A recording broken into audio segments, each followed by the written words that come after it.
I didn't want to believe it at first. The way the tension in our house had grown, it was almost like an invisible weight pressing down on me, something I couldn't quite put into words. My stepson, James, was always polite, always respectful. But there was this shift. A distance in the way he spoke, the way he looked at me. And then that day came. The day I walked into the garage and found something that would change everything. But let me back up for a moment. You need to understand how we got here, how my seemingly perfect life began to unravel in ways I couldn't imagine. It started small. Little things, really. James used to spend a lot of time in a living room with his dad and me, talking, joking, just being part of the family. But over the last few months he retreated into his own world. He was always in the garage, tinkering with something. He'd say it was car parts or tools he needed to fix, but he never let me see what he was working on. Not once. At first, I didn't think much of it. He's 19, I thought. He's just trying to figure himself out, find some independence. I told myself it was normal for him to want his space, but still I couldn't shake the feeling that something wasn't right. And then there were the looks. Have you ever felt like someone was watching you, even when they weren't?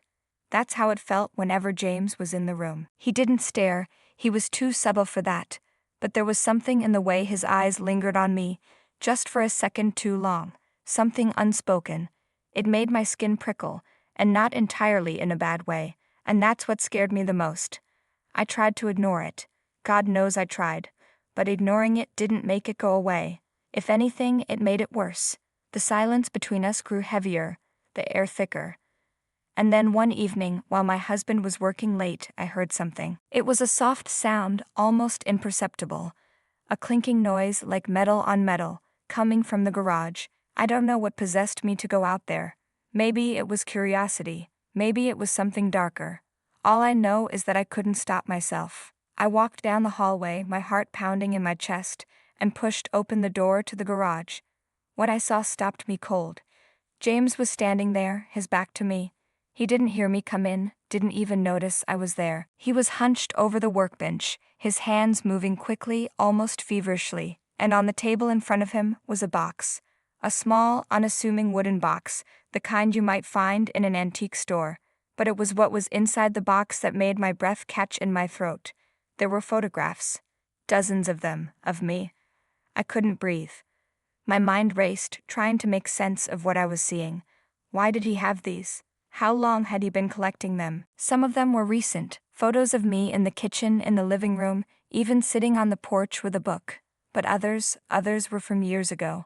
Photos I didn't even know existed. I must have made a noise, because James suddenly turned around. His eyes widened when he saw me, and for a moment, neither of us said anything. The silence was deafening. What is this?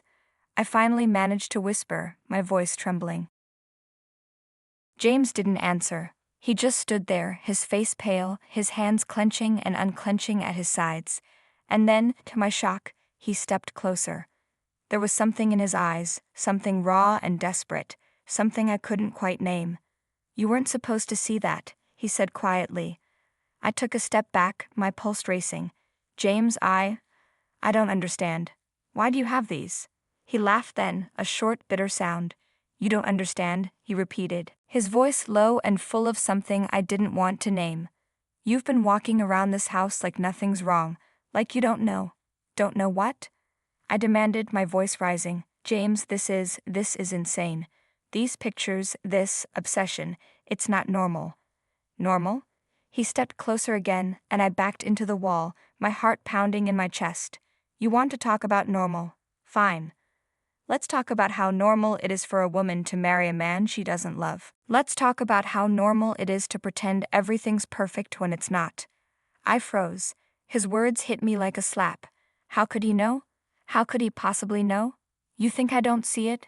He continued, his voice soft but cutting. The way you look at him. The way you don't look at him. You're miserable, and you've been miserable for years. Don't deny it. My throat felt dry. I don't know what you're talking about. Don't lie to me, he snapped, and for the first time, I saw something like pain flash across his face. You don't love him, you've never loved him. And you know it. My hands were trembling. I wanted to run, to scream, to do anything but stand there and listen, but I couldn't move. I was trapped, not by him, but by the truth in his words. "Why are you doing this?" I whispered. "Why? Why take these pictures? Why?" "Because I can't stop thinking about you." He burst out, his voice breaking. "Because every time I see you, He cut himself off, running a hand through his hair. "You don't understand. You'll never understand." I didn't know what to say. I didn't know how to fix this, how to make it stop. All I knew was that everything had changed in that moment. I couldn't go back to the way things were. None of us could. I didn't know how to respond. James stood there, staring at me, his chest rising and falling like he had just run a marathon. My heart was pounding just as hard, and my thoughts were a mess, jumbled, frantic, like 1,000 different voices all shouting at once. But one thought stood out above the chaos. I have to end this. Right here. Right now. This has to stop, I said, trying to keep my voice steady, though it trembled. "James, you need help. This obsession, it's not healthy." "Obsession?" His voice cracked with bitter laughter. "Is that what you think this is? Some stupid teenage crush? You think I don't know how wrong this is? I've tried to stop, okay? I've tried to forget you, to move on, but I can't. You're all I think about, day and night. And you." He pointed at me, his finger shaking. "You act like you don't feel it too." His words hit me like a slap. I could feel my cheeks burning, not with anger, but with shame. Because deep down, buried beneath layers of denial, was the truth I hadn't wanted to admit. There was something between us, something dangerous, unspoken, and impossible, and it terrified me. "I don't feel anything," I lied, my voice firm this time. "Whatever you think this is, it's all in your head. I'm your stepmother, James, your father's wife. This is wrong, and it has to end." For a moment he just stared at me, his jaw clenched, his eyes full of hurt and anger. Then he turned away, his hands gripping the edge of the workbench so tightly his knuckles turned white. I thought he was going to yell or cry or maybe even lash out, but when he spoke again, his voice was eerily calm. "You're right," he said. "It is wrong. But that doesn't change how I feel, and it doesn't change the fact that you're miserable with him. James, don't." He held up a hand, cutting me off. "Don't try to deny it. I see the way you look at him, or don't look at him. You're not happy. And you haven't been for a long time. So why are you still here? Why are you still pretending?" I opened my mouth to respond, but no words came out, because he was right. I wasn't happy. I hadn't been for years. My marriage to his father had started out full of hope and promise, but somewhere along the way, the love had faded.